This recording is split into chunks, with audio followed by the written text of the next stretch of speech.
Fala pessoal, sejam muito bem-vindos a mais um episódio aqui do PodSar em parceria com o CREA, com Fé e Mútua, diretamente da COP30 em Belém do Pará.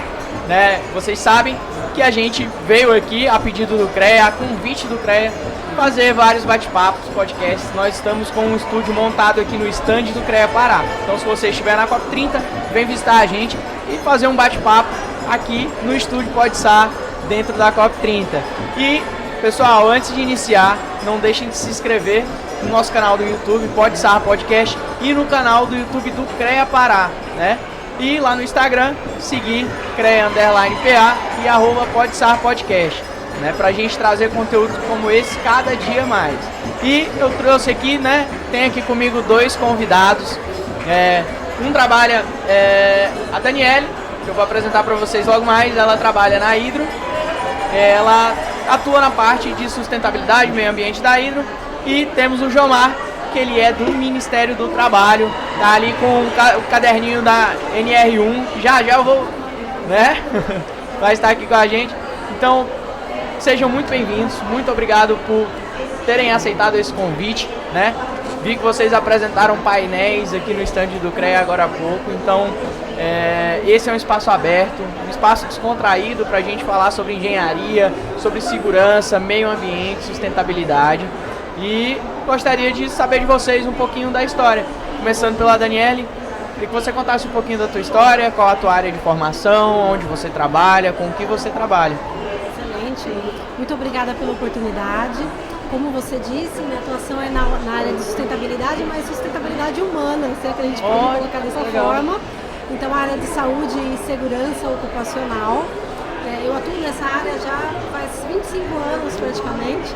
Então, comecei muito nova, com 17 anos, e passei por praticamente todas as posições na área de saúde e segurança ocupacional, começando como estagiária.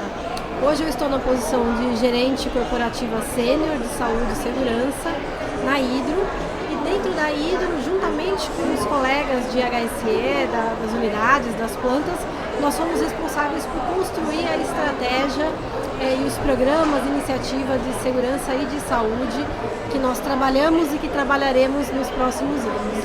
Show de bola. E Jomar, gostaria que você falasse um pouquinho sobre você. Eu sou engenheiro civil, de formação, tenho 40 anos de formação, formado em engenharia civil, 36 como engenheiro de segurança do trabalho. Hoje atuo no auditor do Ministério do Trabalho, sou chefe da fiscalização aqui no Estado. E você pode perguntar qual a relação com o CREA. Bom, a fiscalização, vamos dizer, as fiscalizações sempre que possível, elas têm que interagir. A gente precisa muito do contato com o sistema Confercred, tá? Porque nada mais, o meu trabalho é exercitar um pouco o conhecimento sobre a engenharia de segurança do trabalho. Ou seja, as normas regulamentadoras do Ministério do Trabalho, elas são sempre baseadas, tá, em algumas atribuições, em boa parte de atribuições nos currículos das áreas de engenharia. E eu percebi aqui vocês falando, vocês atuam próximos, né, de forma bem conjunta. Você apresentou aí o caderninho o livro da NR1 como coautora, como autora, né, uma das autoras, a Daniele. E eu gostaria de saber como que é a atuação, essa parceria. Vocês apresentaram um painel ali, né? Gostaria de entender como que é essa parceria, se a Hidro tem a parceria aí próximo com o Ministério do Trabalho e como que funciona. Muito bom. O que nós queremos no final do dia é a mesma coisa, né, Jomar? Que é a proteção das pessoas, a promoção de ambientes de trabalho seguros, saudáveis, sustentáveis e, por que não, agradáveis, né? A gente está falando aqui também de riscos psicossociais, como você trouxe a própria NR1, e como você mencionou, eu tive o privilégio de ser coautora de um capítulo que fala de liderança feminina e segurança emocional, tão importante também nos dias de hoje. Então, a atuação conjunta com o Ministério do Trabalho é, antes de mais nada, porque nós temos um arcabouço e uma quantidade muito grande de legislações, de dicas, de recomendações, a própria fiscalização do trabalho muito presente, e não só no aspecto de fiscalização, mas no aspecto educativo também. Então hoje eu posso dizer que eu aprendo muito, eu aprendo a cada dia com o Jomar, com pessoas como o Jomar e com o próprio Ministério do Trabalho, com o CREA. Não mencionei, mas também sou engenheira. Então, eu vejo isso. O objetivo é sempre o mesmo, que é a proteção da saúde, da vida e da integridade do trabalhador e da trabalhadora. E do lado do Ministério do Trabalho, Jomar, como que é? Eu posso dizer para você o seguinte, você fala o seguinte, a minha raiz é o Ministério do Trabalho, a minha raiz é a engenharia, gente. Tá? Isso. Eu estou no Ministério do Trabalho, hoje eu estou auditor, estou chefe da organização. A nossa atuação dentro do Ministério do Trabalho é muito em cima, tá, da aplicação das normas sobre segurança e saúde do trabalho. Né? Hoje nós temos 38 normas e essas normas, elas foram introduzidas dentro do arcabouço legal em função de alguns problemas que nós temos passado, problema relacionado a acidentes, problema relacionado ao adoecimento. Além disso, a gente tem buscado, como eu falo, a gente tem buscado avançar em algumas áreas. Por exemplo, a Eniele Nunca se falou aqui que a Daniele é uma pessoa entusiasta, ela adora isso, ela faz parte hoje do rol das melhores normas do Ministério. É uma norma boa, uma norma que está muito atualizada e é uma norma que está, ou seja, traduzindo o momento futuro. Hoje nós vivemos, tá? Vamos falar aqui, nós temos, eu não digo hoje, mas nós já vemos há quase 5 anos, trabalhando uma questão, um risco que era supostamente visível, que é o risco psicossocial.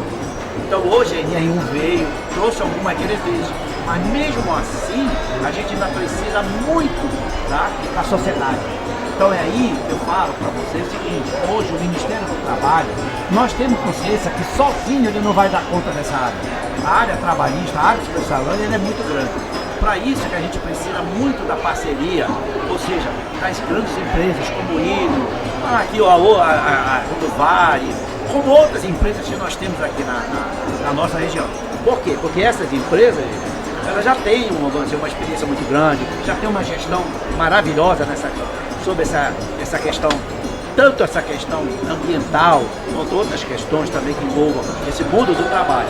E eu sempre falo isso, gente, hoje, o mais importante de tudo não é o Ministério do Trabalho, seu órgão fiscalizador, é o Ministério do Trabalho capitanear o diálogo social.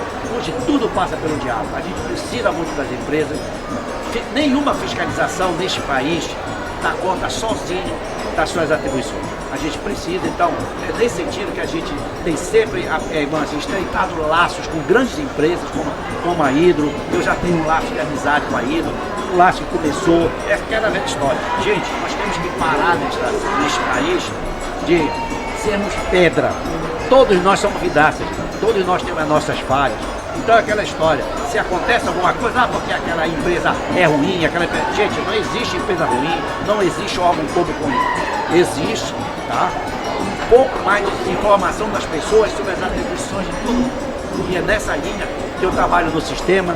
Eu passei 3 anos como conselheiro, foi uma experiência maravilhosa, hoje eu não sou mais, tá?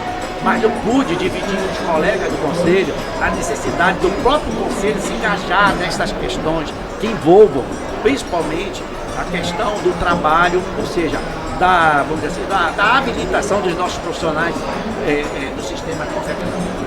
E vocês apresentaram painéis, né, aqui no estádio do CREA. E eu queria ouvir de vocês, assim como o pessoal vai nos assistir, que está nos assistindo, como que foi esse painel, esses painéis e quais os temas que vocês abordaram? Perfeito. Bom, hoje eu tive o prazer de participar de um painel, um tema que é extremamente importante, um tema que merece ainda muito estudo, muita pesquisa e muita dedicação da sociedade de uma forma geral, das empresas, né, de toda a comunidade, que é um tema ligado à segurança climática e saúde do trabalhador.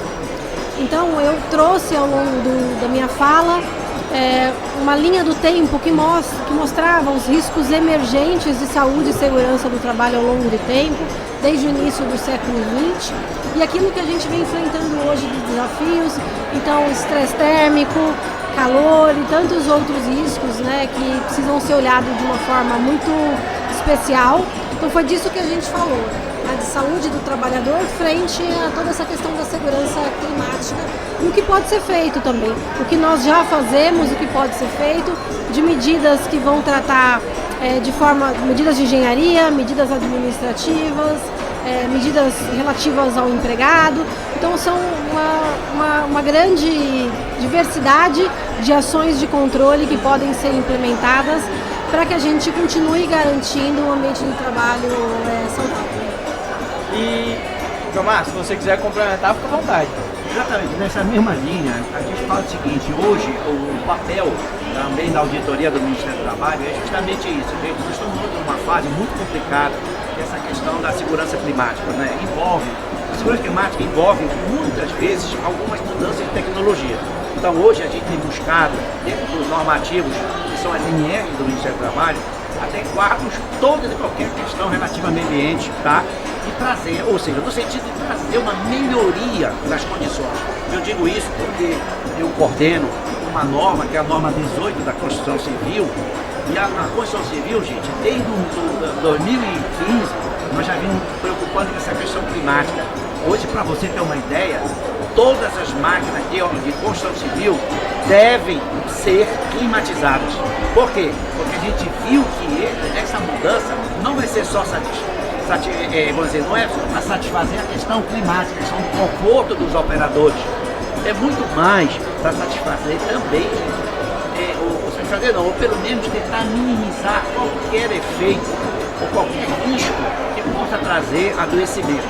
Então, nesse sentido, é que eu falo sempre o seguinte: a gente precisa hoje muito do trabalho dos profissionais, nós precisamos muito do trabalho das academias, gente.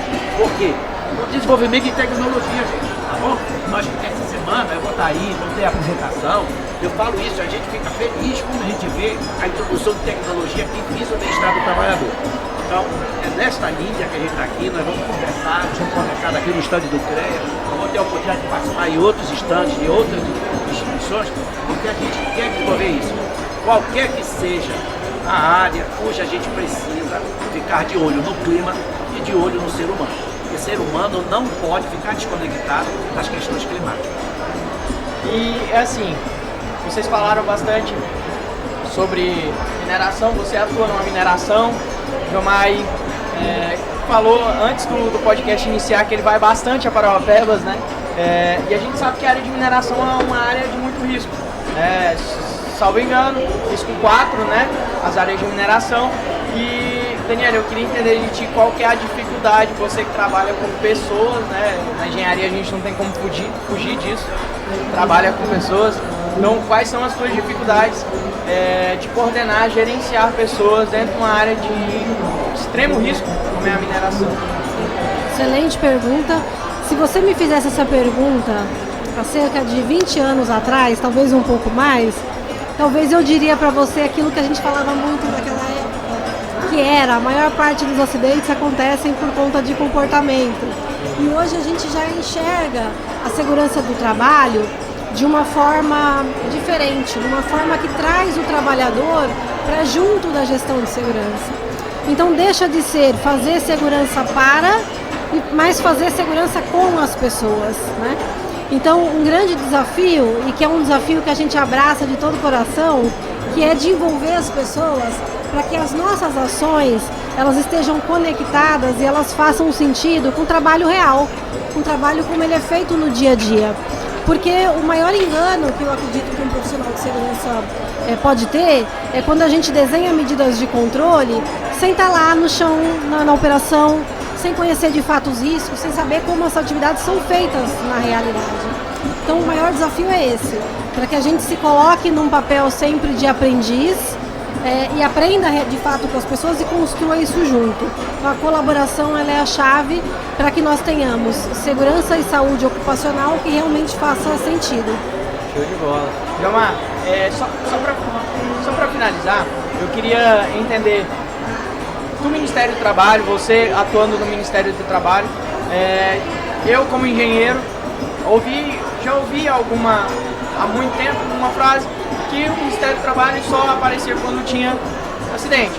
Mas hoje eu acredito que o Ministério do Trabalho, vendo isso, é bastante atuante, e eu gostaria que você falasse sobre uma ação que o Ministério do Trabalho tem em conjunto com as empresas, principalmente mineradoras, para ajudar a mitigar esses riscos, né, trabalho. Hoje, eu vou falar para você o seguinte, realmente é muito complicado, porque o auditor do Ministério do Trabalho, ele atua, a gente brinca desde o carrinho de cachorro-quente até a grande mineradora.